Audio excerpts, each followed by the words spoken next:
प्रथम भक्ति कौन सी है? प्रथम भक्ति संतन कर संगार, दूसरे रति मम कथा प्रसंगा। ईमानदारी से बताना, दो प्रकार की भक्ति तो आपकी बैठे ऑटोमेटिक हो रही कि नहीं हो रही? ऑटोमेटिक हो रही है। कथा भी सुन रहे, संतों का संग भी कर रहे, कारस देव बाबा का दर्शन भी कर रहे।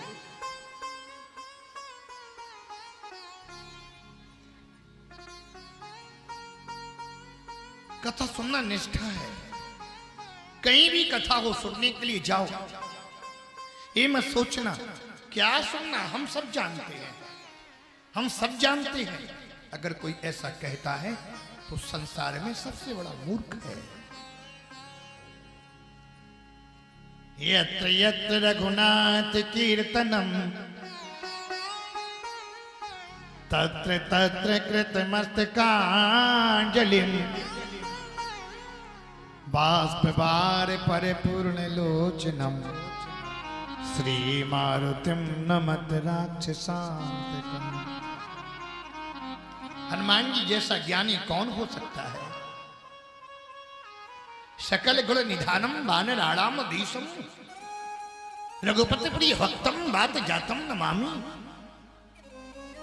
राम कथा के प्रथम श्रोता कौन है? हनुमंत लाल जी। राम जी अपने धाम जाने लगे तो हनुमान जी से बोले चलोगे साथ में?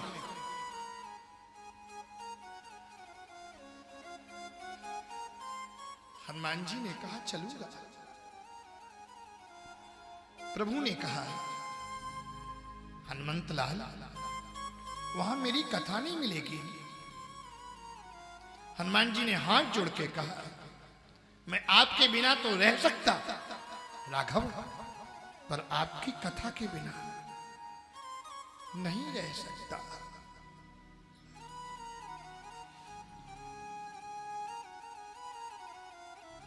बोले हनुमान जी महाराज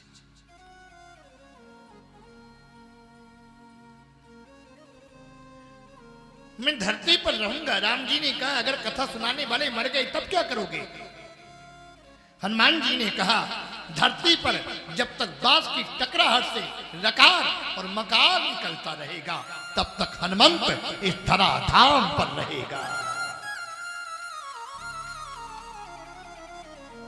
हनुमान जी जैसा कौन ज्ञानी है? राम जी ने कहा किष्किंधा कांड में लक्ष्मण से न ऋग्वेद विनीतस्य न यजुर्वेद धारिणा न सामवेद विदुषा शक्यमेवं विभाषितुम्। लक्ष्मण इस ब्रह्मचारी का बोलने का तरीका देखें। व्यक्ति के बोलने से, व्यक्ति के चलने से, व्यक्ति के बैठने से काफी पता चलता है तुम्हारी क्या विशेषता है, तुम किस टाइप के हो, व्यक्तित्व तो क्या है। राम जी ने कहा लक्ष्मण इस ब्रह्मचारी के बोलने का तरीका देखो। हनुमान जी नवो व्याकरणों के परम विद्वान है।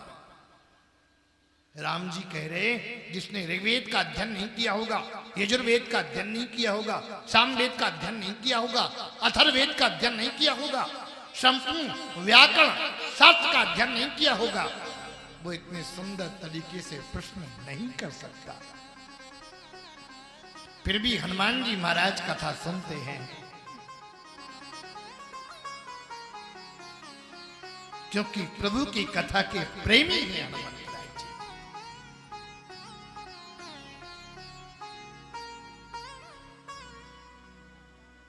सनक सनंदन सनातन सनत कुमार सत्संग के भागवत कथा के बड़े प्रेमी हैं।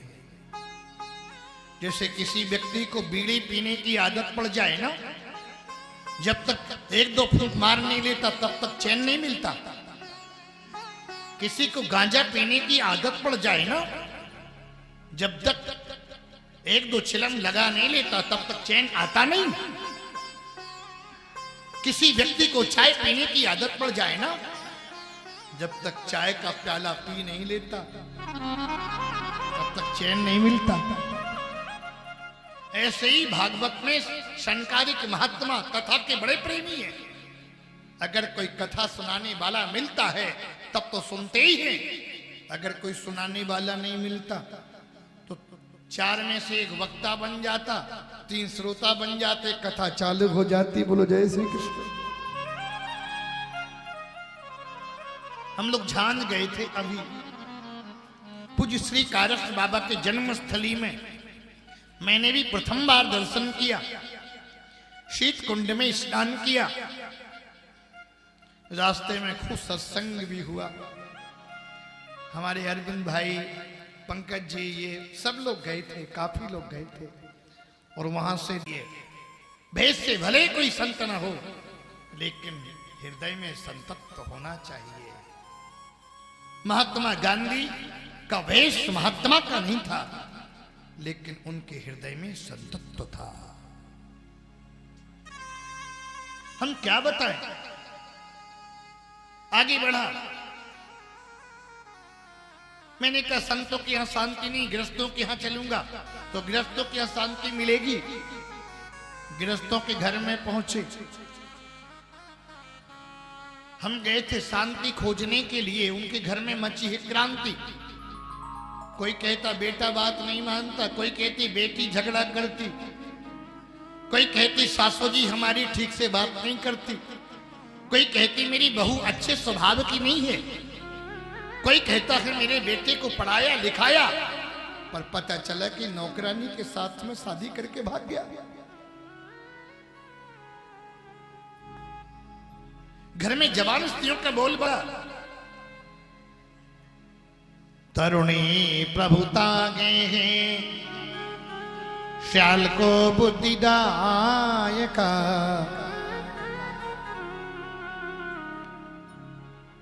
घर में जवान स्त्रियों का बोलबाला, सासू जी की कोई सुनता ही नहीं, बहू जो कहती है वही होता है। और अगर कुछ करना होता है ना भाई को, तो बगल वाले भाई को पता नहीं होता, सीधा ससुराल में फोन लगाते, क्यों जी? अरे मैं एक प्लॉट लेना चाहता हूं ग्वालियर में, साले साहब कैसा रहेगा? साले साहब ने कह दिया जीजा जी चूकिए मत, ले लीजिए। तो ब्रह्मा की लेखनी टल सकती है पर साले की बात बिल्कुल नहीं टल सकती है। दीवार बिगाड़ो आरण्य और घर बिगाड़ो सारण्य। यद्यपि प्रत्येक व्यक्ति जीजा है, प्रत्येक व्यक्ति साला है, संसार का नियम है।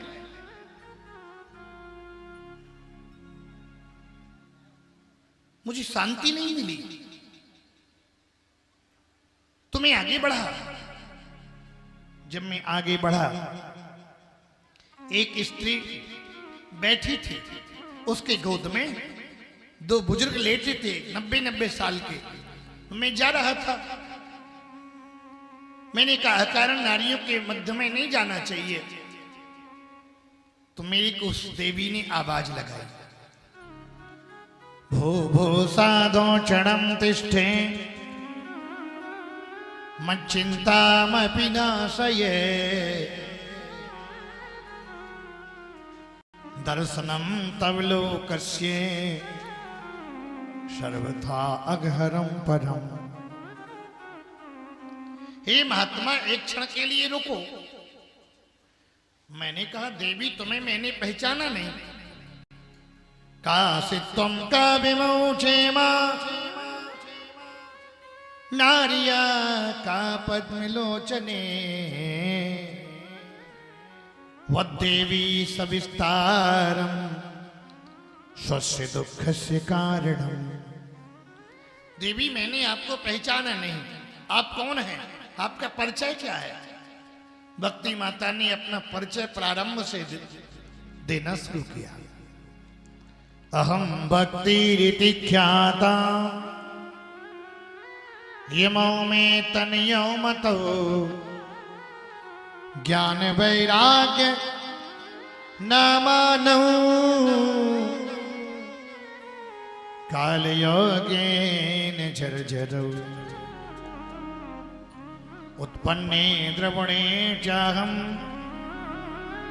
वृद्धिम कर्णाटके गता क्वचित क्वचिन महाराष्ट्रे गुर्जरे जीर्णताम गता। मैं द्रविड़ देश में उत्पन्न हुई, मेरा नाम भक्ति है। ये ज्ञान और वैराग्य मेरे बेटे हैं। द्रविड़ देश में उत्पन्न हुई, महाराष्ट्र में कहीं कहीं सम्मानित हुई, गुजरात में आकर के वृद्धत्व को प्राप्त हुई, वृंदावन में आके युवती हो गई। नारद जी बोले ये तो बेटे, बोले ये मेरे बेटे हैं। एक का नाम ज्ञान है, एक का नाम वैराग्य है। नारद जी तो आके फाड़ फाड़ के देखने लगे, ये बेटी? बोले हाँ। कोई खोडस बरसैया बाला 90-90, 100-100 साल के बुजुर्गों को अपना पुत्र कहे तो बोलो अचंबा लगेगा कि नहीं लगेगा? आश्चर्य होगा कि नहीं होगा?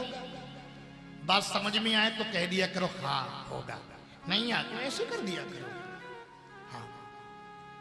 हमको लगना चाहिए कि मेरी बात समझ में आ रही है, पता ही नहीं चले कि आ रही कि नहीं आ रही है।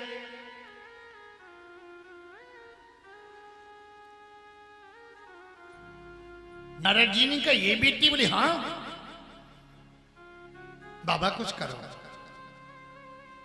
नारद जी ने कहा मैंने ज्ञान और वैराग्य को स्वस्थ नहीं कर दिया तो सच्चा हरि का दास नहीं कहलाऊंगा। नारद जी ने गीता का पाठ किया, वेद मंत्र सुनाए, शंख बजाया, ज्ञान जागो, वैराग्य जागो। थोड़ा सा जागते हैं, जमुआई आती है, फिर लेट जाते हैं।